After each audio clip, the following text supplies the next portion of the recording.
ಸೇರಿ ಬಂದಿರುವ ಎಲ್ಲ ದೇವರ ಮಕ್ಕಳಿಗೆ ತಂದೆ ಕುಮಾರ ಪರಿಶುದ್ಧಾತ್ಮ ತ್ರಯೇಕ ದೇವರ ನಾಮದಲ್ಲಿ ನನ್ನ ವಂದನೆಗಳು. Hallelujah, hallelujah, hallelujah. ದೇವರ ಪಾದ ಸನ್ನಿಧಿಯಲ್ಲಿ ಯಾವಾಗಲೂ ದೇವರ ಮಕ್ಕಳಿಗೆ ಸಂತೋಷ ಸಮಾಧಾನವೇ ಇರುತ್ತದೆ, ಇರಬೇಕು ಅಲ್ವಾ? ನಮ್ಮ ಮನೆಯಲ್ಲಿ ಸಭೆ ಹೊರಗಡೆ ಏನೆಲ್ಲ ನಮಗೆ ತೊಂದರೆಗಳು, ಕಷ್ಟಗಳು, ನಷ್ಟಗಳು, ರೋಗಗಳು, ಬಾಧೆಗಳು, ಚಿಂತೆಗಳು ಏನೇ ಇದ್ದರೂ ಕೂಡ ಅವೆಲ್ಲವನ್ನ ದೇವರ ಪಾದ ಸನ್ನಿಧಿಯಲ್ಲಿ ನಾವು ಪ್ರಾರ್ಥಿಸಿಕೊಂಡಾಗ ನಮ್ಮ ದೇವರು, ನಂಬಿಗಸ್ತನಾದ ದೇವರು ಎಲ್ಲವನ್ನು ದೂರ ಮಾಡುವವನಾಗಿದ್ದಾನೆ. ನಮ್ಮ ದೇವರು ನಂಬಿಗಸ್ತನಾದ ದೇವರು, ನಂಬಿದವರ ಕೈ ಬಿಡಲಾದ ದೇವರು ಏಸಯ್ಯ ಅಲ್ವಾ? ನಂಬುತ್ತಿರೋದು ಎಲ್ಲರೂ ನಂಬಿಕೆ ಇದೆ ಅಲ್ವಾ? ನಂಬಿದ್ರೆ ಕೈ ಬಿಡಲ್ಲ. ಪ್ರತಿದಿನ ಪ್ರತಿ ಕ್ಷಣವೂ ಕೂಡ ಆತ ನಮ್ಮ ಜೊತೆಯಲ್ಲೇ ಇರ್ತಾನೆ, ನಮ್ಮೊಂದಿಗೆ ಇರ್ತಾನೆ, ನಮ್ಮನ್ನು ಕಾಯ್ದು ಕಾಪಾಡ್ತಾನೆ, ನಮ್ಮ ಕೈ ಹಿಡಿದು ನಡೆಸುತ್ತಾನೆ. ಅಂಥ ದೇವರು ನಮ್ಮ ದೇವರು. ಒಂದು ಕ್ಷಣ ಪ್ರಾರ್ಥಿಸಿಕೊಳ್ಳೋಣ. ವಾಕ್ಯಕ್ಕಾಗಿ ನಾವು ದೇವರಿಗೆ ಸ್ತೋತ್ರ. Hallelujah, hallelujah, hallelujah. Praise the lord. ವಂದನೆ, ವಂದನೆ, ವಂದನೆ ಸ್ವಾಮಿ. ದೇವಾದಿ ದೇವನೇ, ರಾಜಾದಿ ರಾಜನೇ, ಸರ್ವಶಕ್ತನೇ, ಸರ್ವೋನ್ನತನೇ ದೇವಾದಿನಿಗೆ ವಂದನೆ ಅಪ್ಪ. ನಂಬಿಗಸ್ತನಾದ ದೇವರು ನೀನಯ್ಯ, ನಂಬಿದವರ ಕೈ ಬಿಡಲಾದ ದೇವರು ನೀನಾಗಿದೆಯಪ್ಪ. ಪಾದನೆಗೆ ಸ್ತೋತ್ರ, ಸ್ತೋತ್ರ, ಸ್ತೋತ್ರ ಅಪ್ಪ. ಈ ದಿನ ನಿನ್ನ ಪುನರುತ್ಥಾನ ದಿನದಂದು ಇಲ್ಲಿ ಸೇರಿಕೊಂಡಿರುವ ನಮ್ಮೆಲ್ಲರನ್ನು ಅಪ್ಪ ಮರಣದ ಹಾಸಿಗೆಯಿಂದ ಎಬ್ಬಿಸಿ ಸಜೀವರ ಲೆಕ್ಕದಲ್ಲಿಟ್ಟು ಕಾಯ್ದು ಕಾಪಾಡಿ ನಿನ್ನ ಪಾದ ಸನ್ನಿಧಿಯಲ್ಲಿ ಬಂದು ಸೇರುವ ಹಾಗೆ ಮಾಡಿದ್ದೀಯಪ್ಪ. ನಿನಗೆ ಸ್ತೋತ್ರ ಅಪ್ಪ. ತಂದೆ, ದಿನ ದಾಸರಾದ ನನ್ನನ್ನಾದರೂ ತಂದೆ ಬಳ್ಳಾರಿಯಿಂದ ಸಂಜೆರಾಯಕೋಟೆ ಗ್ರಾಮಕ್ಕೆ ಸುರಕ್ಷಿತವಾಗಿ ಕರೆತಂದಿದೆಯಪ್ಪ. ಸ್ತೋತ್ರ.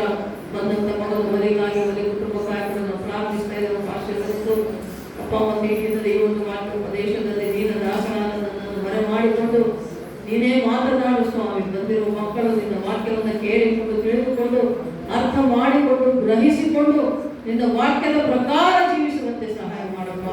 ಅಪ್ಪ ತಂದೆ, ನಿನ್ನ ವಾಕ್ಯವೇ ನಮಗೆ ಮುಖ್ಯವಾದದಪ್ಪ. ನಮ್ಮ ಕಾಲಿಗೆ ದೀಪವಾಗಿದೆ, ನಮ್ಮ ದಾರಿ ದೀಪವಾಗಿದೆ, ನಮಗೆ ಮಾರ್ಗವನ್ನು ತೋರುವಂಥದ್ದು ನಿನ್ನ ವಾಕ್ಯವಾಗಿದೆ ಸ್ವಾಮಿ. ಹೌದಪ್ಪ ಯೇಸಪ್ಪ, ನೀನು ಹೇಳಿದೆಯಪ್ಪ, ನಾನೇ ಜೀವ, ನಾನೇ ಸತ್ಯ, ನಾನೇ ಮಾರ್ಗವು ಎಂದು ಹೇಳಿದ್ದೆ ಸ್ವಾಮಿ. ಪರಲೋಕ ರಾಜ್ಯಕ್ಕೆ ಮಾರ್ಗವಾಗಿರುವ ದೇವರು, ನಮ್ಮನ್ನು ಕರೆದೊಯ್ಯುವ ದೇವರು ನೀನಾಗಿದೆಯಪ್ಪ. ನನಗೆ ಸ್ತೋತ್ರ. ಎರಡನೇ ಬರೋಣದಲ್ಲಿ ಬಂದು ನಮಗೆ ನ್ಯಾಯ ತೀರ್ಪನ್ನು ತೀರಿಸಿ ಅಪ್ಪ ನಮ್ಮನ್ನು ಪರಲೋಕ ರಾಜ್ಯಕ್ಕೆ ಕರೆದುಕೊಂಡು ಹೋಗುವ ದೇವರು ನೀನೆಂದು ನಿನ್ನಲ್ಲಿ ನಾವು ನಂಬಿದ್ದೇವಪ್ಪ. ತಂದೆ ದೇವ, ನಿನ್ನ ಎರಡನೇ ಬರೋಣಕ್ಕಾಗಿ ಪ್ರತಿಯೊಬ್ಬರು ಸಿದ್ಧರಾಗುವಂತೆ ಸಹಾಯ ಮಾಡಬೇಕೆಂಬುದಾಗಿ ನಿನ್ನಲ್ಲಿ ಮೊರೆಯಿಡ್ತಾ ಇದ್ದೇನೆ ಸ್ವಾಮಿ. ಹಾಲೆಲೂಯಾ, ಸ್ತೋತ್ರ, ಸ್ತೋತ್ರ, ವಂದನೆ, ವಂದನೆ, ವಂದನೆ ಸ್ವಾಮಿ. ಎಲ್ಲದನ್ನ ಮಾನಮಯ ಪ್ರಭಾವ ನಿಮಗೆ ಸಲ್ಲಿಸ್ತಾ ಇದ್ದೇವಪ್ಪ. ಸಂಜೆರಾಯಕೋಟೆ ಗ್ರಾಮದಲ್ಲಿರುವ ಪ್ರತಿ ಕುಟುಂಬವನ್ನು, ಪ್ರತಿಯೊಬ್ಬರನ್ನು ಅಪ್ಪ ಇಲ್ಲಿ ಸೇರಿ ಬಂದಿರುವ ನಿನ್ನ ಪ್ರಿಯ ಮಕ್ಕಳೆಲ್ಲರನ್ನು ಅಪ್ಪ ನಮ್ಮ ಕೃಪಾ ಹಸ್ತಗಳನ್ನು ಒಪ್ಪಿಸಿಕೊಡ್ತಾ ಇದ್ದೇನೆ. ನೀವು ನಮಗೆ ಕೊಟ್ಟಂತ AGM ಸಂಸ್ಥೆಯನ್ನ, ಸೇವೆಯನ್ನು, ಸೇವಕರನ್ನು, ವಿಶ್ವಾಸಗಳನ್ನು ಪ್ರತಿಯೊಬ್ಬರನ್ನು ಕೂಡ ನೀನು ಆಶೀರ್ವದಿಸಿ, ಅನುಗ್ರಹಿಸಿದ ಕೃಪೆಯಲ್ಲಿ ತುಂಬಿಸಿ ನಡೆಸಿ ನೀನೇ ಮಹಿಮೆ ಹೊಂದಬೇಕೆಂಬುದಾಗಿ ಎಲ್ಲರ ಮಾನಮಹಿಮೆ ಪ್ರಭಾವಗಳು ನಿಮಗೆ ಸಲ್ಲಿಸುತ್ತಾ ನಮ್ಮನ್ನು ನಾವು ತಗ್ಗಿಸಿಕೊಂಡು ದೇವ ನಿಮ್ಮ ನಾಮವನ್ನು ಹೆಚ್ಚಿಸುತ್ತಾ ಪರಿಶುದ್ಧನು, ಪರಿಶುದ್ಧನು, ಮಹಾಪರಿಶುದ್ಧನು ಆಗಿರುವ ಅತಿ ಬೇಗನೆ ಬರಲಿರುವ ನಾಗರೇತ ಯೇಸು ಕ್ರಿಸ್ತ ನಾಮದಲ್ಲಿ ಪ್ರಾರ್ಥಿಸಿ ಬೇಡಿ ಹೊಂದಿದ್ದೇವೆ ನಮ್ಮ ತಂದೆ. Amen, amen, amen. ಮತ್ತೊಮ್ಮೆ ಎಲ್ಲರಿಗೂ ಪ್ರೈಸ್ ದಿ ಲಾರ್ಡ್. ಈಗ ದೇವರ ವಾಕ್ಯದಲ್ಲಿ ನಾವು ನೋಡುವಾಗ ದೇವರ ದೃಷ್ಟಿಯಲ್ಲಿ ನಾವು ಮನುಷ್ಯರು ಏನಾಗಿದ್ದೇವೆ ಅಂದರೆ ಎರಡು ರೀತಿಯ ರೂಪಗಳಿರ್ತವೆ. ಪ್ರತಿಯೊಬ್ಬ ಮನುಷ್ಯನಿಗೆ ಎರಡು ರೂಪಗಳಿರ್ತವೆ. ಒಂದು ಬಾಹ್ಯ ರೂಪ, ನಮ್ಮ ಕಣ್ಣಿಗೆ ಕಾಣೋದು. ಇನ್ನೊಂದು ನಮ್ಮ ಅಂತರಂಗ, ನಮ್ಮ ಹೃದಯ. ಅರ್ಥ ಆಯ್ತಾ? ಪ್ರತಿಯೊಬ್ಬ ಮನುಷ್ಯನ ರೂಪ ಎರಡು ವಿಧ. ಒಂದು ನಮ್ಮ ಕಣ್ಣಿಗೆ ಕಾಣೋದು, ಅಂದರೆ ಇಲ್ಲಿ ಸೇರಿ ಬಂದರೆ ಒಬ್ಬೊಬ್ಬರು ನೋಡಿ ಒಬ್ಬೊಬ್ಬರು ಒಂಥರ ಇದೆ ಅಲ್ವಾ? ಒಬ್ಬರು ಬೆಳ್ಳಗಿರ್ತಾರೆ, ಒಬ್ಬರು ಕರ್ರಗಿರ್ತಾರೆ, ಒಬ್ಬರು ದಪ್ಪ ಇರ್ತಾರೆ, ಒಬ್ಬರು ತೆಳ್ಳಗಿರ್ತಾರೆ, ಒಬ್ಬರು ಉದ್ದ ಇರ್ತಾರೆ, ಒಬ್ಬರು ಗಿಡ್ಡ ಇರ್ತಾರೆ. ಇದೆಲ್ಲವನ್ನು ನಾವು ಅವರ ಬಾಹ್ಯ ರೂಪವನ್ನು, ಹೊರಗಿನ ರೂಪ, ಬಹಿರಂಗದ ರೂಪವನ್ನು ನಾವು ನೋಡಿದಾಗ ನಮಗೆ ಗೊತ್ತಾಗ್ತದೆ ಅಲ್ವಾ? ಈಗ ಮನುಷ್ಯನ ನೋಡಿದಾಗಲೇ ನಾವು ಮನುಷ್ಯ ಹೇಗಿದ್ದಾನೆ ಅಂತ ನಾವು ಹೇಳ್ತೇವೆ. ಆದರೆ ಮಕ್ಕಳೇ, ದೇವರು ನೋಡುವುದು ಕೇವಲ ನಿನ್ನ ಬಾಹ್ಯ ರೂಪವನ್ನಲ್ಲ, ನಿನ್ನ ಒಳಗಿನ ರೂಪವನ್ನ, ನಿನ್ನ ಹೃದಯವನ್ನ, ನಿನ್ನ ಮನಸ್ಸನ್ನ, ನಿನ್ನ ಆಲೋಚನೆಗಳನ್ನ, ನಿನ್ನ ಮಾತುಗಳನ್ನ ಆತನು ಪ್ರತಿದಿನ ಪ್ರತಿ ಕ್ಷಣ ಪರಲೋಕ ರಾಜ್ಯದಲ್ಲಿ ಸಿಂಹಾಸನದ ಮೇಲೆ ಕುಳಿತುಕೊಂಡು ಭೂಲೋಕದಲ್ಲಿರುವ ನಮ್ಮೆಲ್ಲರನ್ನು ಕೂಡ ಆತನು ನೋಡ್ತಾ ಇರ್ತಾನೆ. ನಮ್ಮ ಪ್ರಾರ್ಥನೆ ಮೊರೆಗಳು ಮಾತುಗಳು ಕೇಳ್ತಾ ಇರ್ತದೆ. ಆತನ ಕಣ್ಣಿನ ದೃಷ್ಟಿ, ಆತನ ಕಿವಿಗಳು ಯಾವಾಗಲೂ ಭೂಲೋಕದ ಕಡೆನೆ ಇರ್ತವೆ ಮಕ್ಕಳು.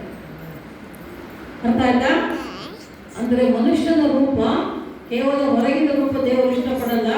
ನಿಮ್ಮ ಒಳಗಿನ ಹೃದಯ ಹೇಗಿದೆಯೋ ಅದಕ್ಕೆ ತಕ್ಕ ಹಾಗೆ ನಿಮಗೆ ಆಶೀರ್ವಾದಿಸುವವನಾಗಿದ್ದಾನೆ ನಮ್ಮ ದೇವರು. ಹಲ್ಲೆಲೂಯಾ. ಅದಕ್ಕೆ ಸಂಬಂಧಪಟ್ಟಂತೆ ವಾಕ್ಯ ನೋಡಿಕೊಳ್ಳೋಣ. ಮತ್ತಾಯ ಸುವಾರ್ತೆ 6ನೇ ಅಧ್ಯಾಯ 4ನೇ ವಚನ ನೋಡ್ರಪ್ಪ. ಮತ್ತಾಯ ಸುವಾರ್ತೆ 6ನೇ ಅಧ್ಯಾಯ 4ನೇ ವಚನ.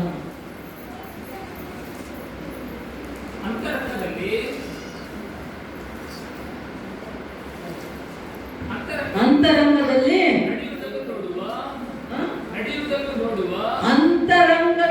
ನಡೆಯುವುದನ್ನು ನೋಡುವ ನಿನ್ನ ತಂದೆಯು ನಿನಗೆ ಫಲ ಕೊಡುವನು. Hallelujah, hallelujah. ನೋಡಿ, ದೇವರ ವಾಕ್ಯ ಹೇಳ್ತದೆ ಏನಂತೆ? ಅಂತರಂಗವನ್ನು ನೋಡ್ತಾನಂತೆ ನಮ್ಮ ದೇವರು. ನಿನ್ನ ಅಂತರಂಗ ಹೇಗಿದೆ, ನಿನ್ನ ಹೃದಯ ಹೇಗಿದೆ, ಪರಿಶುದ್ಧವಾಗಿದೆಯಾ ಇಲ್ಲವಾ, ಅದರೊಳಗೆ ಏನೇನಿದೆ, ಕೆಟ್ಟದ್ದ ಒಳ್ಳೆಯದ, ಅದು ಹೃದಯ ಕಲ್ಲಿನಂತೆ ಗಟ್ಟಿಯಾಗಿದೆಯಾ ಅಥವಾ ಹತ್ತಿಯಂತೆ ಮೃದುವಾಗಿದೆಯಾ ಅನ್ನೋದನ್ನ ದೇವರು ನೋಡ್ತಾನಂತೆ ಮಕ್ಕಳು. ಎಷ್ಟೋ ಜನ ಹೃದಯ ಕಲ್ಲಿನ ಹೃದಯ ಇರ್ತದಂತೆ, ಕಠಿಣ ಹೃದಯ, ಕನಿಕರ ಇರಲ್ಲ ಅಲ್ವಾ, ಪ್ರೀತಿ ಇರಲ್ಲ, ಕನಿಕರ ಇರಲ್ಲ, ಕ್ಷಮಾಗುಣ ಇರಲ್ಲ. ಅಂತ ಹೃದಯ ಕಲ್ಲಿನ ಹೃದಯ, ಗಟ್ಟಿಯಾದ ಹೃದಯ. ಕಲ್ಲಿಗೆ ನೀವೇನನ್ನ ಮಾಡಿದ್ರೆ ಏನಾಗ್ತದೇನಪ್ಪ? ಕಲ್ಲಿನ ನೀರು ಓಡಿಸಿದ್ರೆ ನೀರು ಹಾಕೊಂಡು ಹೋಗ್ತದಂತೆ ಅಲ್ವಾ. ಕಲ್ಲಿನ ನಾವೇನೇ ಮಾತು ಹೇಳಿದ್ರೆ ಕೇಳಲ್ಲ, ಅದಕ್ಕೆ ಕಿವಿ ಇಲ್ಲ, ಕೇಳಲ್ಲ, ಬಾಯಿಲ್ಲ, ಮಾತಾಡಲ್ಲ ಅಲ್ವಾ. ಹಾಗೆ ಕೆಲವೊಂದು ಹೃದಯ ಏನಾಗಿರುತ್ತದೆ? ಕಠಿಣವಾಗಿರ್ತದಂತೆ, ಕಲ್ಲಾಗಿರ್ತದಂತೆ.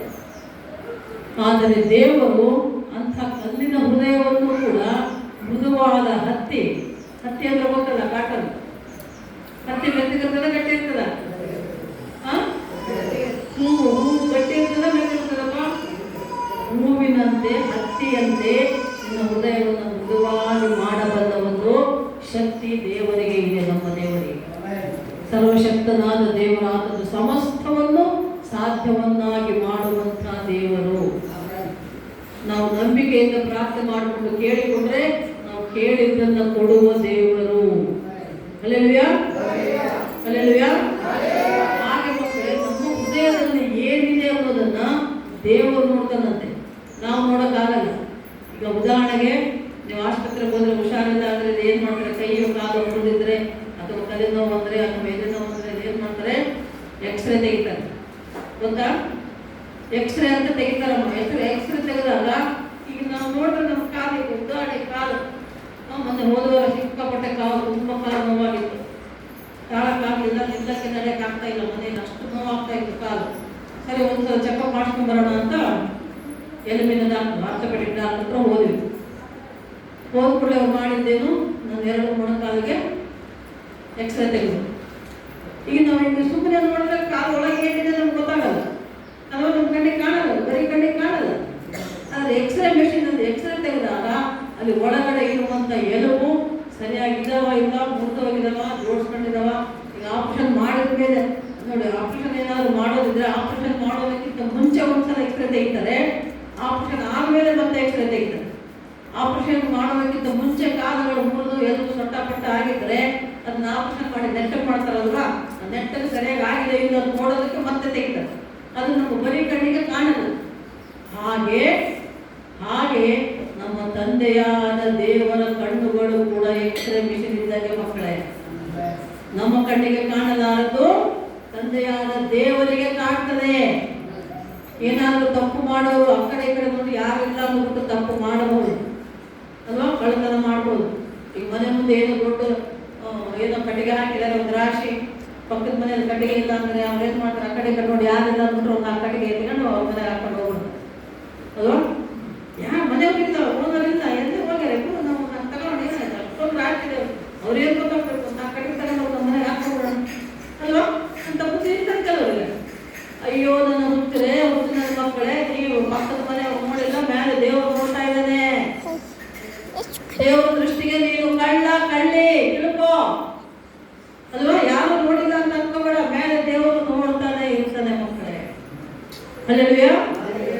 ಹಾಗೆ ನಿನ್ನ ಒಳಗಡೆ ಮನಸ್ಸಿನಲ್ಲಿ ಏನಿದೆ, ನಿನ್ನ ಹೃದಯದಲ್ಲಿ ಏನಿದೆ ಅನ್ನೋದನ್ನ ದೇವರು ನೋಡ್ತಾನೆ ಇರ್ತಾನೆ.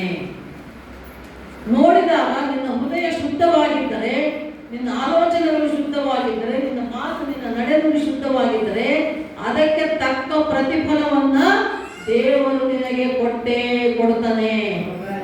ಹಲ್ಲೆಲೂಯಾ. ಅದಕ್ಕೆ ತಕ್ಕ ಪ್ರತಿಫಲ ದೇವರು ನಿಮಗೆ ಕೊಡ್ತಾನೆ ಮಕ್ಕಳೇ. ಯಾವ ರೀತಿ ಕೊಡ್ತಾನೆ, ಯಾವ ರೀತಿ ಆಗ್ತದೆ ದೇವ್ರ ಕಾರ್ಯ ಅನ್ನೋದನ್ನ ಒಂದು ಸಣ್ಣ ಒಂದು ಉದಾಹರಣೆಯೊಂದಿಗೆ ನಿಮ್ಗೆ ಹೇಳ್ತಾನೆ ದೇವರು ಹೇಳೋದಕ್ಕೆ.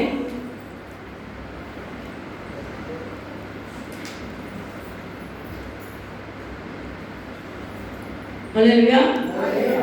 ಒಂದು ಚಿಕ್ಕ ಕಥೆ ರೂಪದಲ್ಲಿ ಒಂದು ಉದಾಹರಣೆ ನಿಮ್ಗೆ ಹೇಳ್ತದೆ ಮಕ್ಕಳೇ. ದೇವರು ಹೇಗೆ ನಮ್ಮ ಹೃದಯವನ್ನು ನೋಡ್ತಾನೆ, ಅದಕ್ಕೆ ತಕ್ಕಾಗಿ ಫಲ ಹೇಗೆ ಕೊಡ್ತಾನೆ ಅಂತ.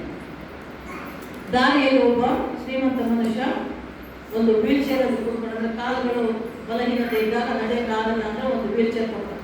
ಕುರ್ಚಿಗೆ ಚಕ್ರ ಇರ್ತವೆ, ಅದನ್ನು ತಗೊಂಡು ಹೋಗ್ತಾ ಇರ್ತಾರೆ ಮುಂದಕ್ಕೆ. ಅರ್ಥ ಆಯ್ತಾ? ಅದು ವೀಲ್ ಚೇರ್ ಅಂತ. ಹಾಗೆ ಒಬ್ಬ ವೀಲ್ ಚೇರ್ ಅಲ್ಲಿ ಕುಳಿತಂತ ಒಬ್ಬ ದೊಡ್ಡ ಮನುಷ್ಯ, ಶ್ರೀಮಂತ ಮನುಷ್ಯ, ಯಜಮಾನ ಹೋಗ್ತಾ ಇರುವಾಗ ಏನಾಗುತ್ತೆ, ಅದು ಉರುಳು ಬಿಟ್ಟು ಕೆಳಗಡೆ ಬಿಡುತ್ತೆ. ಅರ್ಥ ಆಯ್ತಮ್ಮ? ಹೇಳೋದು ಕೇಳ್ತಾ ಇದೆಯಾ? ಅರ್ಥ ಆಗ್ತಿದ್ಯಾ? ಹಲ್ಲೆಲೂಯಾ. ದಾರಿಯಲ್ಲಿ ಹೋಗುವಾಗ ಒಬ್ಬ ಮನುಷ್ಯನು ಆ ವೀಲ್ ಚೇರಿಂದ ಉರುಳುಕೊಂಡು ಕೆಳಗೆ ಬಿಡ್ತಾನೆ. ಕೆಳಗೆ ಬಿದ್ದಾಗ ಆತನು ಬೀಳ್ತಾನೆ, ಆತ ಇಟ್ಟುಕೊಂಡಂತ ಆತನ ವಸ್ತುಗಳು ಕೆಳಗೆ ಬೀಳ್ತವೆ, ಆತನ ಜೇಬಿನಲ್ಲಿದ್ದಂಥ ದುಡ್ಡು ಕೂಡ ಕೆಳಗೆ ಬೀಳ್ತದೆ, ನೋಟುಗಳು ಬೀಳ್ತವೆ, ಚಿಲ್ಲರೆ ಕಾಸು ಬೀಳ್ತವೆ, ಎಲ್ಲ ಕೆಳಗೆ ಬಿದ್ದುಬಿಡ್ತದೆ. ಅದಕ್ಕೆ ಆತನಿಗೆ ತಾನಾಗೆ ತಾನು ಎದ್ದೇಳಕ್ಕಾಗಲ್ಲ, ತಾನಾಗೆ ತಾನು ಎದ್ದು ನಿಲ್ಲುವ ಪರಿಸ್ಥಿತಿಯಲ್ಲಿ ಇರಲಿಲ್ಲ ಆ ಯಜಮಾನ. ಬಿದ್ದು ಕೂಡ ಬೇರೆ ಯಾರು ಹತ್ರ ಬರಲ್ಲ, ಬೇಗ ಎಬ್ಸಕ್ಕಾಗಲ್ಲ. ಅಂದ್ರೆ ಹತ್ತಿರದಲ್ಲಿ ಸ್ವಲ್ಪ ದೂರದಲ್ಲಿ ಒಂದು ಮಗಳು, ಒಂದು ಚಿಕ್ಕ ಹುಡುಗಿ, ಒಂದು 6-8 ವರ್ಷದ ಹುಡುಗಿ ಹೋಗ್ತಾ ಇರ್ತದೆ ದಾರಿಯಲ್ಲಿ. ಆ ಮಗು ನೋಡ್ಬಿಟ್ಟು ಬಂದು, ಆ ಹುಡುಗಿ ಯಾರು ಅಂದ್ರೆ ಒಬ್ಬ ತಂದೆ ತಾಯಿ ಇಲ್ಲದ ಮಗಳು, ಮಲತಾಯಿ ಇದ್ದಾಳೆ ಮನೆಯಲ್ಲಿರುವಂತ ಮಲತಾಯಿ ಆ ಮಗಳಿಗೆ ಅಂಗಡಿಗೆ ಹೋಗಿ ಬ್ರೆಡ್ ತಗೊಂಬ ಅಂತ ಕಳಿಸಿದಾಳೆ. ಆ ಹುಡುಗಿ ಬ್ರೆಡ್ ಬನ್ನು ಈ ತರ ಬನ್ನನ್ನು ಕೊಂಡ್ಕೊಂಡು ಕೈಯಲ್ಲಿ ಹಿಡ್ಕೊಂಡು ಬರ್ತಾ ಇದ್ದಾಳೆ. ಆ ಸಮಯದಲ್ಲಿ ಅಲ್ಲಿ ಆ ಮನುಷ್ಯ ಬಿದ್ದದ್ದು ನೋಡ್ತಾಳೆ ಮಗಳು. ನೋಡಿದ ತಕ್ಷಣ ಏನ್ ಮಾಡ್ತಾಳೆ, ಅವಸರದಲ್ಲಿ ಗಡಿಬಿಡಿಯಾಗಿ ಹೋಗಿ ಆ ಮಗನನ್ನು ಎಬ್ಬಿಸೋದಕ್ಕೆ ಹೋಗ್ತಾಳೆ. ಆ ಎಬ್ಬಿಸೋದಕ್ಕೆ ಹೋಗುವಾಗ ಆಕೆ ಕೈಯಲ್ಲಿರೋ ಬನ್ನು ದಂತ ಮೇಲೆ ಬಿದ್ದು ಬಿಡ್ತದೆ ಕೆಳಗೆ. ಅದ್ರ ಕಡೆ ಗಮನ ಕೊಡಲ್ಲ ಹುಡುಗಿ, ಸೀದಾ ಹೋಗಿ ಬಿದ್ದಂತ ಯಜಮಾನನನ್ನು ಎಬ್ಬಿಸ್ತಾಳೆ. ಎಬ್ಬಿಸಿ ಮೂಡಿಸಿ ಅದನ್ನ ವಸ್ತುಗಳು ಏನು ಬಿದ್ದವು ಎಲ್ಲ ಒಂದೊಂದು ಎತ್ತಿ ಕೊಡ್ತಾಳೆ. ಬಿದ್ದಂತ ಚಿಲ್ಲರೆ ಕಾಸು ಕಾಯಿನ್ಗಳೆಲ್ಲ ಎತ್ತಿ ಕೊಡ್ತಾಳೆ. ಬಿದ್ದಂತ ನೋಟುಗಳ ದುಡ್ಡು ಕೂಡ ಎತ್ತಿ ಆ ಯಜಮಾನ ಕೈಗೆ ಕೊಟ್ಟು ಅದನ್ನು ಹೋಗೋದಕ್ಕೆ ಅನುಕೂಲ ಮಾಡಿ ಕೊಟ್ಲ ಮಗಳು. ಕೊಟ್ಟು ಏನ್ ಮಾಡ್ತಾಳೆ, ಮನೆಗೆ ಬರ್ತಾಳೆ. ಮನೆಗೆ ಬಂದ್ರೆ ಕೈಯಲ್ಲಿ ಏನಿಲ್ಲ, ಬರಿಗೈ. ಯಾಕೆಂದ್ರೆ ತಗೊಂಡು ಬಂದ ನೆಲದ ಮೇಲೆ ಬಿದ್ದು ಹಾಳಾಯ್ತು, ಮಣ್ಣಾಯ್ತು. ಅದು ಮತ್ತೆ ತಗೊಂಡು ಬಂದಿಲ್ಲ ಹುಡುಗಿ. ರೊಟ್ಟಿ ಬ್ರೆಡ್ ತರಕ್ಕೆ ಹೋಗೋದು, ಬ್ರೆಡ್ ತಗೊಳ್ಳ ಅಂತ ಬರೀ ಕೈಯಲ್ಲಿ ಮನೆಗೆ ಬರ್ತಾಳೆ. ಇನ್ನು ಮನೆ ಒಳಗೆ ಕೂಡ ಹೋಗಿಲ್ಲ. ಮನೆಗೆ ಬಂದ ಅಂಗಳದಲ್ಲಿ ಇರುವಾಗಲೇ ಅವರ ಚಿಕ್ಕಮ್ಮ ಅಂದ್ರೆ ಮಲತಾಯಿ ನೋಡ್ಬಿಟ್ಟು ಮಗಳಿಗೆ ಸಿಕ್ಕಾಪಟ್ಟೆ ಬೈದು ಹೊಡೆದು, ನೀನು ಬ್ರೆಡ್ ತಗೊಂಬ ಅಂತ ಕಳಿಸಿದ್ರೆ ಬ್ರೆಡ್ ಕೂಡ ತರಲಾರ್ದೆ ಬಂದಿದೆಯಾ, ನಡಿ ನೀನು ಇರೋದೇ ಬೇಡ, ನಮ್ಮ ಮನೆಯಲ್ಲೇ ಇರೋದು ಬೇಡ, ನಮ್ಗೆ ಬೇಕಾಗಿಲ್ಲ ನೀನು ಅಂತ ಆ ಮಗಳಿಗೆ ಹೊಡೆದು ಬೈದು ಮನೆಯಿಂದ ಹೊರಗಾಗ್ತಾರೆ. ಆಗ ಹುಡುಗಿ ಮನೆಯಿಂದ ಹೊರಗಡೆ ಅಳ್ಕೊಂಡು ದುಃಖ ಪಟ್ಟುಕೊಂಡು ಬೇಸರದಿಂದ ಬರ್ತಾಳೆ. ಬಂದು ಹಾಗೆ ದಾರಿಯಲ್ಲಿ ನಡ್ಕೊಂಡು ಹೋಗ್ತಾ ಇರುವಾಗ ಅಲ್ಲಿ ಒಂದು ಕಡೆ ಹೋಗಿ ಸುಮ್ಮನೆ ಇರ್ತಾಳೆ, ದುಃಖದಲ್ಲಿ ಇರ್ತಾಳೆ ಹುಡುಗಿ. ಆ ಸಮಯಕ್ಕೆ ಅಲ್ಲಿಗೆ ಬಿದ್ದಿದ್ದ ಯಜಮಾನ ಆತನೇ ಅಲ್ಲಿ ಬರ್ತಾನೆ ಹುಡುಗಿ ಎದುರಾಗಿ. ನೋಡ್ತಾನೆ, ಏನಮ್ಮ ಏನಾಯ್ತು, ಯಾಕೆ ಅಳ್ತಾ ಇದೆಯಾ, ಯಾಕೆ ದುಃಖದಲ್ಲಿದೆಯಾ, ಯಾಕೆ ಬೇಸರದಲ್ಲಿದೆಯಾ? ಆಗ ಆ ಮಗಳು ಹೇಳ್ತಾಳೆ, ಏನಿಲ್ಲಯ್ಯ, ನಮ್ಮ ಮನೆಯಲ್ಲಿ ನಮ್ಮಮ್ಮನನ್ನು ಹೊರಗೆ ಹಾಕಿದ್ದಾರೆ, ಬೈದು ಈ ಥರ ಆಯಿತು ನಮ್ಮ ಮನೆ ಪರಿಸ್ಥಿತಿ. ನೋಡಿ, ಯೋಚನೆ ಮಾಡಿ ನೀವು. ಆ ಮಗಳು ಬಡವಳು, ಮೊದಲನೇದಾಗಿ ಬಡವಳು, ತಂದೆ ತಾಯಿ ಇಲ್ಲ, ತಂದೆ ಪ್ರೀತಿ ತೋರಿಸುವವರು ಯಾರು ಇಲ್ಲ ಮನೆಯಲ್ಲಿ, ಬರೀ ಹೊಡೆಯುವ ಬೈಯುವ ತಾಯಿ ಇದ್ದಾಳೆ ಮನೆಯಲ್ಲಿ. ಇಷ್ಟೆಲ್ಲ ಕಷ್ಟ ಇದ್ರೂ ಕೂಡ ಅಲ್ಲಿ ದುಡ್ಡು ಬಿದ್ದಿತ್ತು.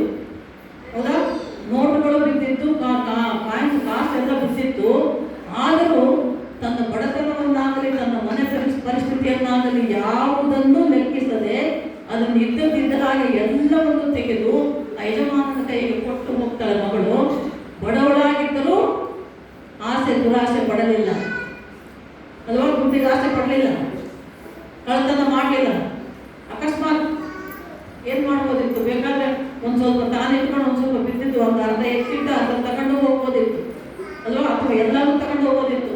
ಏನು ಬಿದ್ದದ ಮುಖ ಏನು ಅಂದ್ಬಿಟ್ಟು. ಆದರೆ ಆ ಮಗಳು ಹಾಗೆ ಮಾಡಲಿಲ್ಲ. ಅದಕ್ಕೆ ಬಂದಾಗ ಎದುರು ಬಂದಾಗ ಯಜಮಾನ ನೋಡ್ತಾನೆ, ನೋಡಿ ಮಗಳು ಮಾತಾಡಿ, ಏನಮ್ಮ ಏನಾಯಿತು, ಯಾಕೆ ದುಃಖದಲ್ಲಿದೆಯಾ, ಯಾಕೆ ಅಳ್ತಾ ಇದೆಯಾ, ಯಾಕೆ ಚಿಂತೆ ಇದೆಯಾ ಅಂತ ನೋಡಿದಾಗ ಆ ಮಗಳು ತನ್ನ ಮನೆ ಪರಿಸ್ಥಿತಿ ಹೇಳಿ, ಅಯ್ಯ ನಮ್ಮಮ್ಮ ನನ್ನ ಮನೆಯಿಂದ ಹೊರಗೆ ಹಾಕಿದ್ದಾಳೆ.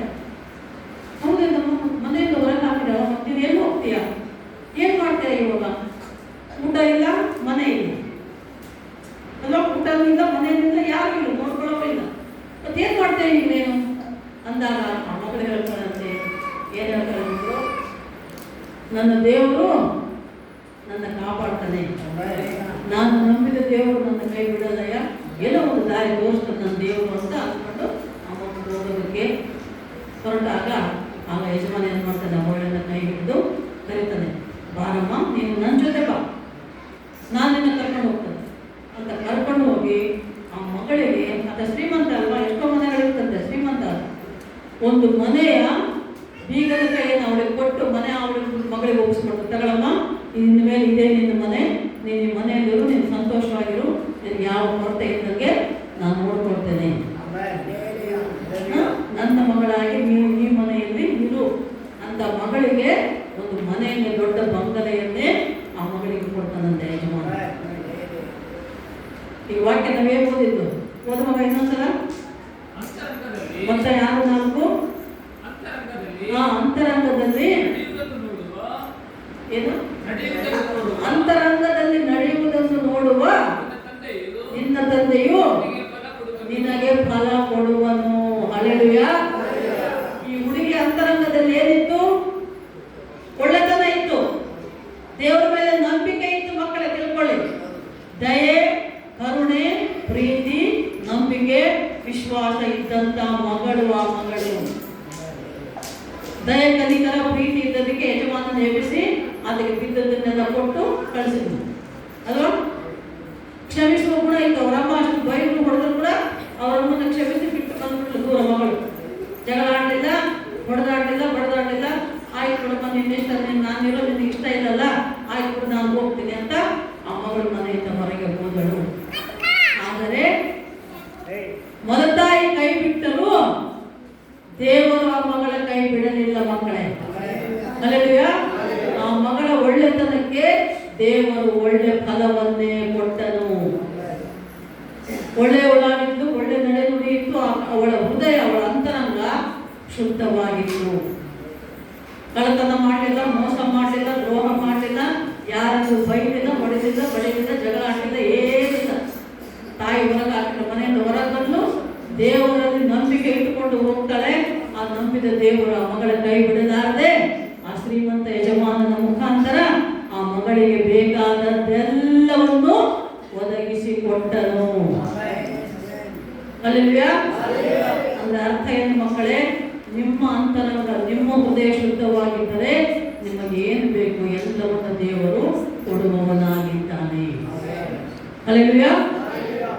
ಇದೇ ವಾಕ್ಯಕ್ಕೆ ಸಂಬಂಧಪಟ್ಟಂತೆ ಪ್ರಸಂಗಿ ಪುಸ್ತಕದಲ್ಲಿ 2ನೇ ಅಧ್ಯಾಯ 26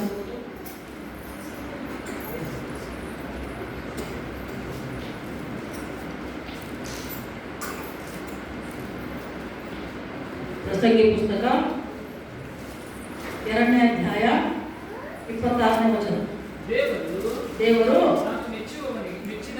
ತಾನು ಮೆಚ್ಚಿದವನಿಗೆ, ಸರಿಯಾಗಿ ಕೇಳಿಸ್ಕೊಳ್ಳೋ ವಾಕ್ಯ ಎಲ್ಲರೂ, ದೇವರು ತಾನು ಮೆಚ್ಚಿದವನಿಗೆ ಜ್ಞಾನವನ್ನು, ತಿಳುವಳಿಕೆಯನ್ನು, ಸಂತೋಷವನ್ನು ದಯಪಾಲಿಸುತ್ತಾನೆ. ಹಲ್ಲೆಲೂಯಾ. ಯಾರಿಗೆ? ದೇವರು ತಾನು ಮೆಚ್ಚುವವನಿಗೆ, ಎಲ್ಲರಿಗಲ್ಲ. ಈಗ ಇಷ್ಟು ಜನ ಬಂದಿದ್ದೀರಾ, ನಿಮ್ಮ ಹೃದಯ, ನಿಮ್ಮ ಮನಸ್ಸು, ನಿಮ್ಮ ಆಲೋಚನೆ, ನಿಮ್ಮ ನಡವಳಿಕೆ ಹೇಗಿದೆ ನಮಗಂತೂ ಗೊತ್ತಿಲ್ಲ. ಆದರೆ ಮೇಲಿರುವ ತಂದೆಯಾದ ದೇವರಿಗೆ ಗೊತ್ತು ಅಲ್ವಾ. ನಾವೇನು ಸಜ್ಜರಾಗಿ ಕೊಟ್ಟಲ್ಲಿ ಇರಲ್ಲ, ನಾವೇನು 24 ತಾಸು ನಿಮ್ಮನ್ನು ನೋಡಲ್ಲ, ನಿಮ್ಮ ಮಾತು ನಾವು ಕೇಳಲ್ಲ, ನಾವೆಲ್ಲ ಬಳ್ಳಾರಿ ಬೆಂಗಳೂರಲ್ಲಿ ಇರ್ತೇವೆ. ಆದರೆ ಇಲ್ಲಿ ನೀವು ಇರ್ತೀರಾ, ನೀವೇನು ಮಾಡ್ತಾ ಇದ್ದೀರಾ, ಏನು ಮಾತಾಡ್ತಾ ಇದ್ದೀರಾ, ಏನು ಯೋಚನೆ ಮಾಡ್ತಾ ಇದ್ದೀರಾ, ಒಳ್ಳೇದು ಮಾಡ್ತಾ ಇದ್ದೀರಾ, ಕೆಟ್ಟದ್ದು ಮಾಡ್ತಾ ಇದ್ದೀರಾ ಅನ್ನೋದು ಪರಲೋಕ ರಾಜ್ಯದಲ್ಲಿರುವಂತ ತಂದೆಯಾದ ದೇವರಿಗೆ ಗೊತ್ತು ಮಕ್ಕಳೇ.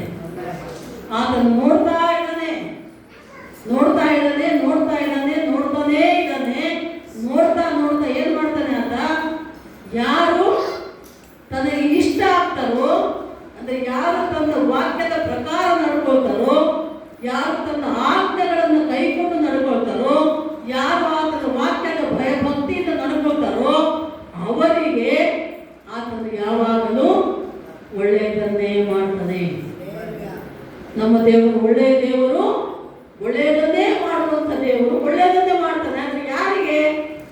ಯಾರು ಆತನಿಗೆ ಇಷ್ಟವಾಗ್ತಾರೋ, ತಾನು ಮೆಚ್ಚುವವರಿಗೆ ಅಂತ ಹೇಳ್ತಾ ಇದೆ ವಾಕ್ಯ ಇದೆ ಅಲ್ವಾ.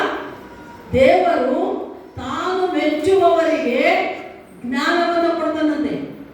ಈಗ ಶಾಲೆ ಕಾಲೇಜಿಗೆ ಹೋಗುವ ಮಕ್ಕಳಿರ್ಬೋದು, ಕೆಲಸ ಕಾರ್ಯ ಉದ್ಯೋಗ ಮಾಡುವ ಮಕ್ಕಳಿರ್ಬೋದು, ರೈತರಿರ್ಬೋದು, ಅವ್ರು ಯಾವ ಸಮಯದಲ್ಲಿ ಏನು ಕೆಲಸ ಮಾಡಬೇಕು ಅದಕ್ಕೆ ತಕ್ಕ ಜ್ಞಾನವನ್ನು ಆತನು ಕೊಡ್ತಾನೆ ಮಕ್ಕಳು.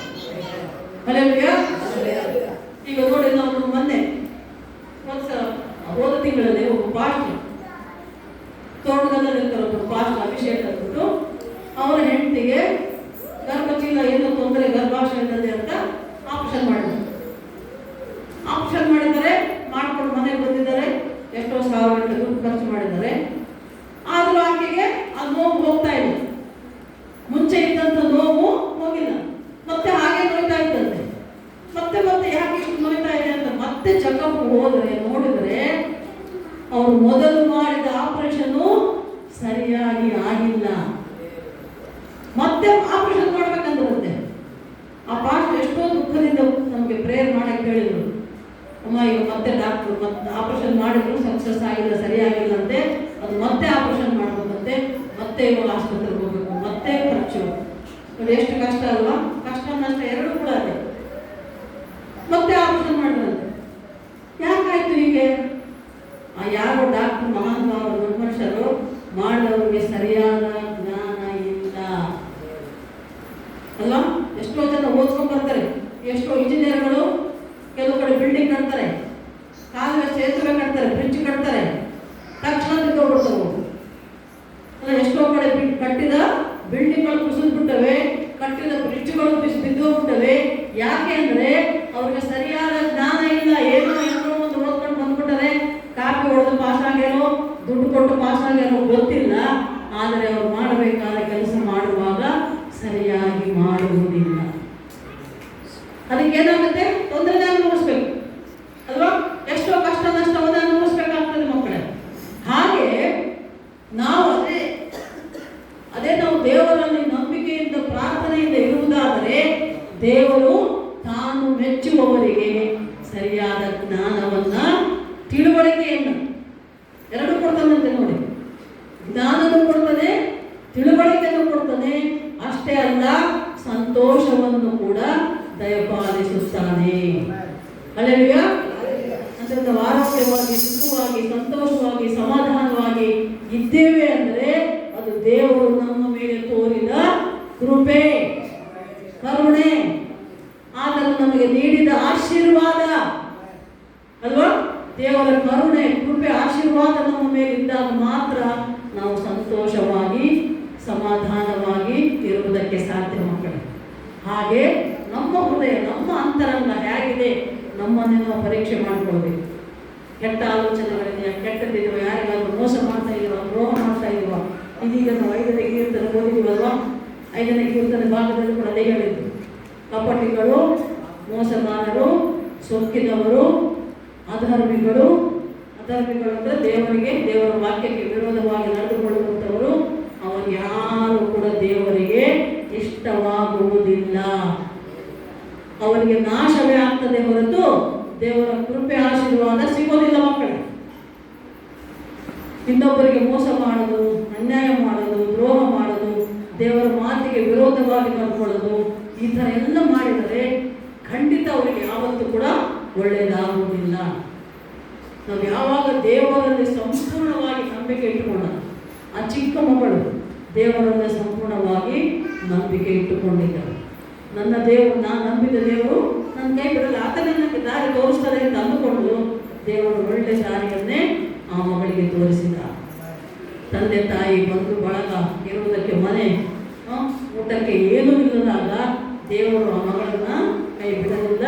ಆ ಯಜಮಾನ ಶ್ರೀಮಂತನ ಮುಖಾಂತರ ಆ ಮಗಳಿಗೆ ಇರುವುದಕ್ಕೆ ಮನೆಯನ್ನು ಬೇಕಾದದ್ದೆಲ್ಲವನ್ನು ಆತನು ಒದಗಿಸಿ ಕೊಟ್ಟನು.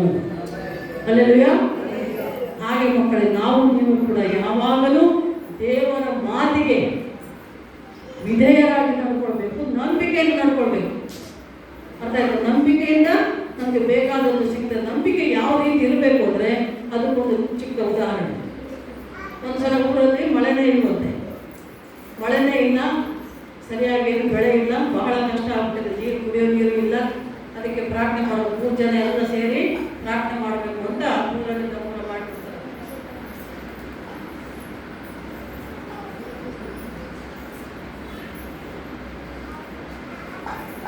ಊರಲ್ಲೆಲ್ಲ ನಮ್ಮೂರು 3 ಜನ ಎಲ್ಲ ಬದಿಯಲ್ಲಿ ಊರವರೆಗೆ ನಾವು ಬಾಯಿನಲ್ಲಿ ನಿಂತುಕೊಂಡು ಪ್ರಾರ್ಥನೆ ಮಾಡೋಣ. ದೇವರಿಗೆ ಆಕಾಶದ ಕಡೆ ನಾವು ಕಣ್ಣೆತ್ತಿ ಕೈ ಎತ್ತಿ ದೇವರನ್ನ ಕೇಳ್ಕೊಳ್ಳೋಣ, ಮಳೆ ಬರಲಿ ಅಂತ ಪ್ರಾರ್ಥನೆ ಮಾಡ್ಕೊಳ್ಳೋಣ. ಅದಕ್ಕೆ ಎಲ್ಲರೂ ಬರಲಿ ಅಂದಾಗ 3 ಜನ ಎಲ್ಲರೂ ಹೊರಟಂತಲ್ಲಿ ಎಲ್ಲಿಗೆ? ಮಳೆಗಾಗಿ ಪ್ರಾರ್ಥನೆ ಮಾಡಕ್ಕೆ. ಯಾಕೆ ಹೋಗ್ತಾ ಇದ್ದಾರೆ? ಮಳೆ ಬರಲಿ ಅಂತ ಮಳೆಗಾಗಿ ಪ್ರಾರ್ಥನೆ ಮಾಡಕ್ಕೆ ಎಲ್ಲರೂ ಹೋಗ್ತಾ ಇದ್ದಾರೆ. ಅವಾಗ ಒಂದು ಚಿಕ್ಕ ಮಗಳು ಕೈಯಲ್ಲಿ ಛತ್ರಿ ಹಿಡ್ಕೊಂಡು ಬಂತಂತೆ ಅವರಿಗೆ. ಅವರಿಗೆ ನೋಡಿ ನಕ್ಕಂದ್ರೆ, ಏನೇನೆ ಛತ್ರಿ ಹಿಡ್ಕೊಂಡು ಬರ್ತಾ ಇದೆಯಲ್ಲ. ಅವಾಗ ಮಗು ಹೇಳ್ತಂತೆ, ಈಗ ನಾವು ಹೋಗೋದು ಯಾಕಪ್ಪ? ಮಳೆ ಬರಲಿ ಅಂತ ದೇವ್ರು ಕೇಳಕ್ ಹೋಗ್ತೇವೆ. ಅದು ಮಳೆ ಬಂದ್ರೆ ಛತ್ರಿ ಬೇಕಲ್ಲ ಅಲ್ವಾ? ಎಷ್ಟು ಜಾಗ ನೋಡ ಮಗಳು. ಅಂದ್ರೆ ಅವಳಿಗೆ ಗ್ಯಾರಂಟಿ ಇದೆ, ಪ್ರಾರ್ಥನೆ ಮಾಡಿದ್ರೆ ನಮ್ಮ ಪ್ರಾರ್ಥನೆ ದೇವ್ರು ಕೇಳ್ತಾನೆ, ಮಳೆ ಕೊಡ್ತಾನೆ, ಮಳೆ ಬರ್ತದೆ ಅಂತ ದೇವರ ನಂಬಿಕೆಯಿಂದ ಆ ಮಗಳು ಹೋಗುವಾಗ ಛತ್ರಿ ಹಿಡ್ಕೊಂಡು ಬಂದಂತ ಮಗಳು. ಅಂಥ ನಂಬಿಕೆ ಇರಬೇಕು ನಿಮಗೆ ಅಲ್ವಾ? ನಾವೇನಾದ್ರೂ ಅಂದುಕೊಂಡದ್ದು ಹಾಗೇ ಆಗ್ತದೆ. ನನ್ನ ದೇವರು ಶಕ್ತನು, ಸರ್ವಶಕ್ತನು, ನಂಬಿಗಸ್ತನಾದ ದೇವರು, ನಂಬಿದ್ದನ್ನು ಮಾಡುವಾತನು ಅಂತ ನೀವು ಅಂದುಕೊಂಡು ದೇವರ ಸನ್ನಿಧಿಯಲ್ಲಿ ಬಂದರೆ, ನಂಬಿಕೆಯಿಂದ ಪ್ರಾರ್ಥನೆ ಮಾಡಿಕೊಂಡ್ರೆ ಖಂಡಿತ ನೀವು ಅಂದುಕೊಂಡದ್ದು ಹಾಗೆ ಆಗ್ತದೆ. ಅದೇ ನೀವು ಬರುವಾಗ ಅಯ್ಯೋ ಹೋಗ್ತಾನೆ ಇದ್ದೀವಿ ಚರ್ಚಿಗೆ, ಪ್ರಾರ್ಥನೆ ಮಾಡ್ತಾ ಇದ್ದೀವಿ, ಆದರೆ ಏನು ಆಗ್ತದೋ ಇಲ್ಲೋ ಅಂತೇನಾದರೂ ಒಂದಿಷ್ಟು ಅಪನಂಬಿಕೆ ಅವಿಶ್ವಾಸದಿಂದ ನೀನು ಬಂದರೆ ಖಂಡಿತ ಏನು ಆಗಲ್ಲ ಮಕ್ಕಳು. ಅರ್ಥ ಆಯ್ತಾ? 100 ರೂಪಾಯಿ ಅಂದ್ರೆ 100 ರೂಪಾಯಿ, 99 ರೂಪಾಯಿ 100 ಅಂತೀವ? 99 ಅಲ್ಲ, 100 ಮಾತ್ರ 100, 99 ಅಂದ್ರೆ 99, 100 ಅಂದ್ರೆ 100. ನಿನ್ನ ವಿಶ್ವಾಸ 99% ಇದ್ದು 1% ಅಯ್ಯೋ ಅನ್ಕೊಂಡಿದ್ದು ಆಗ್ತದೋ ಇಲ್ಲೋ ಬಿಡಪ್ಪ ಅಂತ ಅಂದ್ಕೊಂಡು ಬಂದ್ರೆ ಖಂಡಿತ ಆಗಲ್ಲ. 100ಕ್ಕೆ 100 ನಂಬಿಕೆ ವಿಶ್ವಾಸದಿಂದ ನಿಂತಾಗ, ನಂಬಿಕೆಯಿಂದ ಪ್ರಾರ್ಥನೆ ಮಾಡಿಕೊಂಡಾಗ ಖಂಡಿತ ನೀನು ಅಂದುಕೊಂಡದ್ದು ಹಾಗೆ ಆಗ್ತದೆ. Hallelujah, hallelujah. ಅದೇ ತರ ದೇವರ ವಾಕ್ಯದಲ್ಲಿ ನೋಡ್ತೇವೆ ನಾವು. ಮಾರ್ಕ್ 11:24 ಹೇಳಿದ್ದೇನೆ, ಎಷ್ಟೋ ಸಲ ಹೇಳಿದ್ದೇನೆ ಮಕ್ಕಳ, ನೆನಪಿರಲ್ಲ ನಿಮಗೆ, ಮರ್ತಿದ್ದೇನೋ. ಪ್ರಾರ್ಥನೆ ಮಾಡಿ ಬೇಡಿಕೊಂಡಾಗ ನಾವು ಬೇಡಿಕೊಂಡಿದ್ದು ಆಗಿದೆ ಅಂತಲೇ ನಾವು ಪ್ರಾರ್ಥನೆ ಮಾಡ್ಕೊಳ್ತೀವಿ. ಮಾರ್ಕ್ 11:24 ವಾಕ್ಯ ಓದಪ್ಪ, ತೆಗೆದ್ರ? ಆದ ಕಾರಣ ನೀವು ಪ್ರಾರ್ಥನೆ ಮಾಡಿ ಏನೇನು ಬೇಡಿಕೊಳ್ಳುತ್ತೀರೋ ಅದನ್ನೆಲ್ಲ ಹೊಂದಿದ್ದೇವೆ ಎಂದು ನಂಬಿರಿ, ಅದು ನಿಮಗೆ. ನೀವು ಪ್ರಾರ್ಥನೆ ಮಾಡಿ ನಂಬಿಕೆಯಿಂದ ಏನೇನು ಬೇಡಿಕೊಳ್ತೀರೋ ಅದನ್ನು ಹೊಂದಿಕೊಂಡಿದ್ದೇವೆ ಅಂತ ಅಂದುಕೊಂಡು ನೀವು ಪ್ರಾರ್ಥನೆ ಮಾಡಬಹುದು. ಅರ್ಥ ಆಯ್ತಾ? ನಾವು ಅದೇ ತರ ನಾವು ಪ್ರಾರ್ಥನೆ ಮಾಡ್ತೇವೆ, ಎಲ್ಲ ಪ್ರಾರ್ಥನೆ ಮಾಡ್ಕೊಂಡೇ ಹೇಳ್ತೇವೆ, ಅಪ್ಪ ತಂದೆ ಯೇಸುವಿನ ನಾಮದಲ್ಲಿ ಪ್ರಾರ್ಥನೆ ಮಾಡಿ ಬೇಡಿ ಹೊಂದಿದ್ದೇವೆ ತಂದೆ, ಆಮೇನ್ ಅಂತೀವಲ್ವ? ಅದು ಬೇಕು. ಕೆಲವರು ಪ್ರಾರ್ಥನೆ ಮಾಡಿದ್ದೇವೆ ಆಮೇನ್ ಅಂತಾರೆ, ಯೇಸುವಿನ ನಾಮದಲ್ಲಿ ಆಮೇನ್ ಅಂತಾರೆ. ಅದು ಪೂರ್ತಿ ಅಲ್ಲ ಪ್ರಾರ್ಥನೆ ಮಕ್ಕಳೇ. ಯೇಸುವಿನ ನಾಮದಲ್ಲಿ ಪ್ರಾರ್ಥನೆ ಮಾಡಿ ಬೇಡಿ ಹೊಂದಿದ್ದೇವೆ ನಮ್ಮ ತಂದೆ ಅಂದ್ರೇನೆ ನಿನ್ನ ಪ್ರಾರ್ಥನೆ ಪೂರ್ತಿ ಆದಂಗೆ, ಆ ಪ್ರಾರ್ಥನೆ ನಂಬಿಕೆಯಿಂದ ಮಾಡಿದಂಗೆ, ಆ ಪ್ರಾರ್ಥನೆ ಆದ್ದರಿಂದ ದೇವರು ಕೇಳಿದ ಹಾಗೆ ಅದಕ್ಕೆ ತಕ್ಕ ಉತ್ತರವನ್ನು ದೇವರು ಕೊಟ್ಟೇ ಕೊಡ್ತಾನೆ. Hallelujah, hallelujah. ಅರ್ಥ ಆಯ್ತಾ? ದೇವರು ಏನ್ ನೋಡ್ತಾನಪ್ಪ? ನಮ್ಮ ಅಂತರಂಗವನ್ನ. ಎಲ್ಲರೂ ಮೇಲೆ ಮೇಲೆ ಕೈ ಇಟ್ಕೊಂಡು ಹೇಳ್ರಿ, ದೇವರು ನನ್ನ ಅಂತರಂಗವನ್ನ ನೋಡುತ್ತಾನೆ. ನಾನು ಬೇಡಿಕೊಳ್ಳುವುದನ್ನ ಅದಕ್ಕೆ ತಕ್ಕ ಹಾಗೆ ಫಲವನ್ನು ಕೊಡುತ್ತಾನೆ. ಹಲ್ಲೆಲೂಯಾ. ಅದೇ ಏನಪ್ಪ ಇದು 2:26 ಓದ್ತೇವೆ. ಪ್ರಸಂಗಿ 2:26.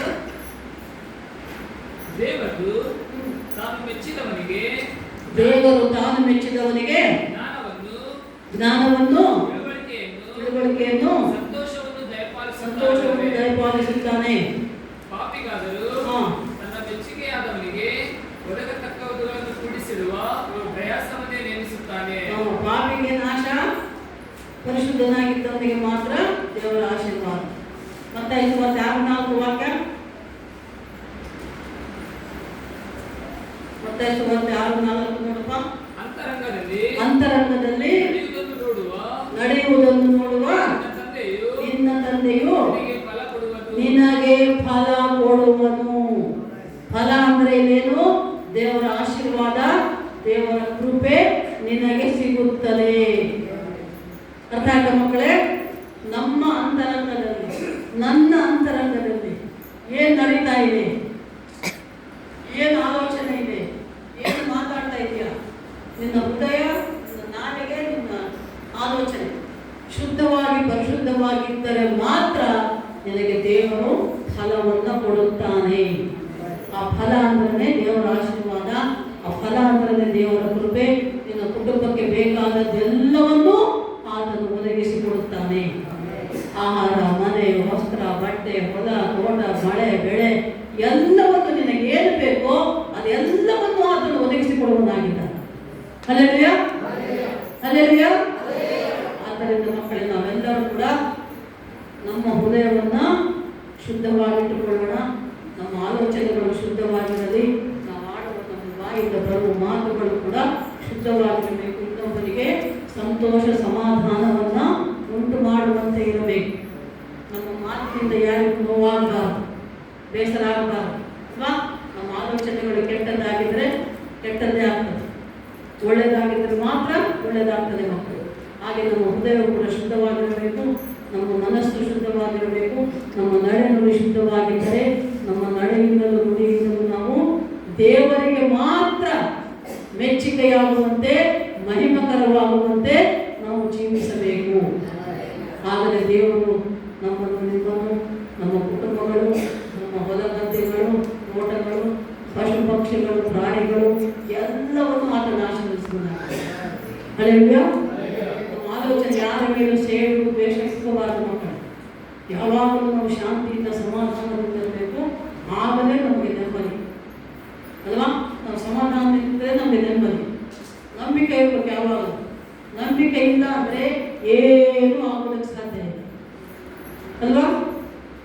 ಈಗ ನೀವು ಹೋಗ್ತೀರಾ, ನೀರು ಹೋಗ್ತೀರಾ, ನದಿಗೆ ಹೋಗಿ ಬಾವಿಗೆ ಹೋಗಿ ನೀರು ಸೇರ್ಬೋದು. ಕೊಡಕ್ಕೆ ಹಗ್ಗ ಕಟ್ಟಿ ಬಿಡ್ತೀರ ಬಾವಿ ಒಳಗೆ ಕೊಡ. ಅಕಸ್ಮಾತ್ ಆ ಕೊಡ ಕೂತಾಗಿದ್ರೆ ನೀನು ಎಷ್ಟು ಒಳಗೆ ಕೊಡ ಹಾಕಿ ಸೇರಿದ್ರು ಅದ ಮೇಲೆ ಬರೋಷ್ಟು ಏನಾಗಿರ್ತದೆ? ಖಾಲಿ ಕೊಡದೇ ಬರೋದು ಅಲ್ವಾ? ಈಗ ನಾಲ್ಕು ಕಡೆಗೆ ನೀವು ಒಂದೇನೋ ಕೊಡನ ಪಾತ್ರನ ಇಟ್ಟಿದ್ದೀರಾ, ಅದಕ್ಕೆ ತೂತುಗಳಿತ್ತು, ಅದನ್ನ ಇಟ್ಟಿರ ಅಂದ್ರೆ ನೀನು ಎಷ್ಟೇ ನಾಳ ಬಿಟ್ಟರು ಆ ಪಾತ್ರೆ ನೀರು ತುಂಬೋದಿಲ್ಲ. ಯಾಕೆಂದ್ರೆ ತೂತಿನಿಂದ ಎಲ್ಲ ಹೊರಗೋಗ್ತದೆ. ಹಾಗೆ ನಿನ್ನಲ್ಲಿ ನಂಬಿಕೆ ಇಲ್ಲ, ನಿನ್ನ ಪಾತ್ರೆ ಸರಿಯಾಗಿಲ್ಲ, ತೂತಿನಿಂದ ತುಂಬಿದ್ದರೆ ಆ ತೂತುಗಳಂದ್ರೇನು? ಅಪನಂಬಿಕೆ, ಅವಿಶ್ವಾಸ, ಮೋಸ, ದ್ರೋಹ, ಹೊಟ್ಟೆಕಿಚ್ಚು ಇಂಥ ತೂತುಗಳು ನಿನ್ನಲ್ಲಿದ್ದರೆ ನಿನ್ನ ಪಾತ್ರೆ, ನಿನ್ನ ಹೃದಯ, ನಿನ್ನ ಮನೆ ತುಂಬುವುದಿಲ್ಲ, ಆಶೀರ್ವಾದ ಹೊಂದಿಕೊಳ್ಳುವುದಿಲ್ಲ ಮಕ್ಕಳೇ. ನಂಬಿಕೆ ಇದ್ರೇ ಆಶೀರ್ವಾದ, ನಂಬಿಕೆ ಇದ್ರೇ ನೀನು ಫಲ ಕೊಡ್ತೀವಿ, ನಂಬಿಕೆ ಇದ್ರೇ ನಿನಗೆ ಬೇಕಾದದ್ದು ಸಿಗ್ತದೆ. ದೇವರು ನಿನಗೆ ಕೇಳಿದ್ದನ್ನು ಆತನು ಕೊಡುವವನಾಗಿದ್ದಾನೆ. ನಮ್ಮ ಪ್ರಾರ್ಥನೆ, ನಮ್ಮ ಮಾತುಗಳನ್ನು ಆತನು ಕೇಳುವವನಾಗಿದ್ದಾನೆ. ಎಂಥವರ ಪ್ರಾರ್ಥನೆ ಕೇಳ್ತಾನೆ? ನಂಬಿಕೆಯಿಂದ ಮಾಡಿದ ಪ್ರಾರ್ಥನೆ ಮಾತ್ರ ದೇವರು ಕೇಳ್ತಾನೆ. ಹಲ್ಲೆಲೂಯಾ. ಯೋಹಾನ ಸುವಾರ್ತೆ 5 ಯೋಹಾನ 1:5 ಅಲ್ಲ ಯಾಕೋಬ 5:15 ನೋಡುವಾಗ ಏನು ಹೇಳ್ತದೆ? ನಂಬಿಕೆಯಿಂದ ಮಾಡಿದ ಪ್ರಾರ್ಥನೆಯು ರೋಗಿಗೆ ರಕ್ಷಣೆ ನೀಡುವುದು. ಸುಮ್ಮನೆ ಹೆಸರಿಗೆ ಪ್ರಾರ್ಥನೆ ಮಾಡೋದಲ್ಲ, ನಂಬಿಕೊಂಡು. ಯಾರಾದ್ರೂ ರೋಗದಲ್ಲಿದ್ದಾರೆ ಅಂದರೆ ನಂಬಿಕೊಂಡು ನಾವು ಪ್ರಾರ್ಥನೆ ಮಾಡಿದ್ರೆ ಖಂಡಿತ ದೇವರು ಆತನಿಗೆ ರಕ್ಷಣೆಯನ್ನ ನೀಡುತ್ತದೆ, ಎಲ್ಲೇ ಇದ್ರೂ ಕೂಡ ಅಲ್ವಾ. ಈಗ 2 ವಾರದ ಕೆಳಗೆ ಮಲ್ಲಪ್ಪ ಬೆಂಗಳೂರು ಆಸ್ಪತ್ರೆಯಲ್ಲಿದ್ದ. ಇಲ್ಲಿ ನಮಗೆ ಸಭೆಯಲ್ಲಿ ಪ್ರಾರ್ಥನೆ ಮಾಡೋದು ಹೇಳಿದ್ರಲ್ವ, ನಾವೆಲ್ಲರೂ ಪ್ರಾರ್ಥನೆ ಮಾಡಿದ್ದೇವೆ ಅಲ್ವಾ. ಮಲ್ಲಪ್ಪನಿಗಾಗಿ ಇದ್ದವರೆಲ್ಲರೂ ನಾವು ಆತನ ಆರೋಗ್ಯಕ್ಕಾಗಿ, ಆತನಿಗಾಗಿ ನಾವು ಪ್ರಾರ್ಥನೆ ಮಾಡಿದ್ದೇವೆ. ಯಾವ ರೀತಿ ಮಾಡಿದ್ದೇವೆ? ನಂಬಿಕೆಯಿಂದ ಪ್ರಾರ್ಥನೆ ಮಾಡಿದ್ದೇವೆ. ಬರೋ ವಾರಕ್ಕೆಲ್ಲ ಮಗನು ಬಂದು ಸಭೆಯಲ್ಲಿ ಕುಳಿತುಕೊಂಡು ಅಲ್ಲ, ಹೋದ ವಾರ ಬಂದು ಈಗ ಬಂದಿಯಲ್ಲಪ್ಪ ಮಾರ್ಕ್ ನೋಡಿ, ಇವತ್ತು ಇದ್ದಾನೆ ಮಾರ್ಕ್ ಸಭೆಯಲ್ಲಿ. ದೇವರಿಗೆ ಸ್ತೋತ್ರ. ನಂಬಿಕೆಯಿಂದ ಮಾಡಿದ ಪ್ರಾರ್ಥನೆಯು ರೋಗಿಗೆ ರಕ್ಷಣೆ ನೀಡುವುದು. ಎಂಥ ಪರಿಸ್ಥಿತಿ ಇದ್ರೂ ಕೂಡ ದೇವರು ಅದನ್ನ ಕಷ್ಟ ಪರಿಸ್ಥಿತಿಯನ್ನ, ಕ್ಲಿಷ್ಟವಾದದ್ದನ್ನ ದೇವರು ದೂರ ಮಾಡ್ತಾನೆ. ಮಕ್ಕಳೇ, ನಂಬಿಕೆಯಿಂದ ನಾವಿದ್ದಾಗ ಮಾತ್ರ ದೇವರು ನಮ್ಮ ಕೈ ಹಿಡಿದು ನಮ್ಮನ್ನ ನಡೆಸುವವನಾಗಿದ್ದಾನೆ. ಬಿದ್ದವರನ್ನ ಮೇಲೆತ್ತಾನೆ ಅಲ್ವಾ. ಹಾಡು ಎಂತ ಒಳ್ಳೆ ಹಾಡು, ಸ್ಥಿರಪರಚು ಮಾಡು ಹಾಡಬಹುದು ನೋಡಿಲ್ಲ ಏನು? ಸ್ಥಿರಪರಚು ಮಾಡವು ಬಲಪರಚು ಮಾಡವು ಪಡಿಪೋಯಿನ ಚೋಟನೆ ನಿಲಬೆಟ್ಟು ಬಾರವು ಅಲ್ವಾ. ನಮ್ಮ ದೇವರು ಎಂತ ದೇವರು, ನೀನು ಎಲ್ಲಿ ಬಿಡ್ತೀಯೋ ಅಲ್ಲೇ ಮತ್ತೆ ಎಬ್ಬಿಸಿ ನಿಲ್ಲಿಸ್ತಾನಂತೆ ದೇವರು. ಹಲ್ಲೆಲೂಯಾ. ఏమైనా చేయగలవు కథ మొత్తం మార్చగలవు నీ నామముకే మహిమంతా తెచ్చుకొందువు యేసయ్యా యేసయ్యా నీకే ಸಾಧ್ಯ. ಯಾರಿಗೆ? ನಮಗೆ ನಿಮಗಿಲ್ಲ ಸಾಧ್ಯ, ಯೇಸಪ್ಪನಿಗೆ ಸಾಧ್ಯ ಮಕ್ಕಳೇ ಅಲ್ವಾ. ಎಂಥ ಪರಿಸ್ಥಿತಿ ಇದ್ರೂ ಅದನ್ನು ಮಾರ್ಪಡಿಸುವ ಶಕ್ತಿ, ಬಲ ಇರೋದು ದೇವರಾದ ನಮ್ಮ యేసయ్యನಿಗೆ ಒಬ್ಬನಿಗೆ. ಆತ ಎಲ್ಲ ಪರಿಸ್ಥಿತಿಯನ್ನ ತಾರುಮಾರು ಮಾಡ್ತಾನೆ, ಮಾರ್ಪಾಡು ಮಾಡ್ತಾನೆ. ಮರಣದ ಹಾಸಿಗೆ ಬಿದ್ದವರನ್ನ ಎಬ್ಬಿಸ್ತಾನೆ. ಹೌದಾ? ಈಗ ನನಗೆ ಎಷ್ಟೋ ಕಾಲು ನೋವು, ಬೆನ್ನು ನೋವಿದೆ, ಆದರೂ ಕೂಡ ದೇವರು ನನ್ನ ನಡೆಸಿದ್ದಾನೆ. ಮತ್ತೆ ಇಲ್ಲಿ ಬಂದು ಆತನ ಸನ್ನಿಧಿಯಲ್ಲಿ ನಿಂತುಕೊಂಡು ಆತನ ಸೇವೆ ಮಾಡುವಂತ ಭಾಗ್ಯವನ್ನ, ಬಲವನ್ನ ದೇವರು ಕೊಟ್ಟಿದ್ದಾರೆ ಮಕ್ಕಳಿಗೆ. ಯಾಕೆ? ಆತನಲ್ಲಿ ನಂಬಿಕೆಯಿಂದ ಇದ್ದೇವೆ ನಾವು. 100% ನಂಬಿಕೆ, ಸಂಪೂರ್ಣವಾಗಿ ದೇವರಿಗಾಗಿ ಜೀವಿಸ್ತಾ ಇದ್ದೇವೆ. ದೇವರ ಮಾತಿನಂತೆ ನಾವು ಜೀವಿಸ್ತಾ ಇದ್ದೇವೆ. ದೇವರ ವಾಕ್ಯದ ಪ್ರಕಾರ ನಾವು ಜೀವಿಸಿದರೆ ಆತನಲ್ಲಿ ಭಯಭಕ್ತಿ ಉಳ್ಳವರಿಗೆ ಆತನ ಕೃಪೆ ಸದಾ ಕಾಲ ಇರುತ್ತದೆ. ದೇವರ ವಾಕ್ಯ ಹೇಳ್ತದೆ, ಆತನ ಕೃಪೆಯು ಶಾಶ್ವತವಾದದ್ದು. ಬರೀ ಶನಿವಾರ ಆಯ್ತಾರ ಅಲ್ಲ, ಎಲ್ಲ ದಿನ ಎಲ್ಲ ಸಮಯವೂ ಆತನ ಕೃಪೆ ನಮ್ಮ ಮೇಲೆ ಇರುತ್ತದೆ. ಶಾಶ್ವತವಾದ ಕೃಪೆಯನ್ನ ನೀಡುವಂತ ದೇವರು ನಮ್ಮ ದೇವರು. ಅಂತ ಶಾಶ್ವತವಾದ ಕೃಪೆ ನಮ್ಮ ನಿಮ್ಮ ನಡುವೆ ಇರಲಿ. ಮತ್ತು ದೇವರು ನಮ್ಮನ್ನು ನಿಮ್ಮನ್ನು ಈ ವಾಕ್ಯವನ್ನು ಆಶೀರ್ವದಿಸಲಿ.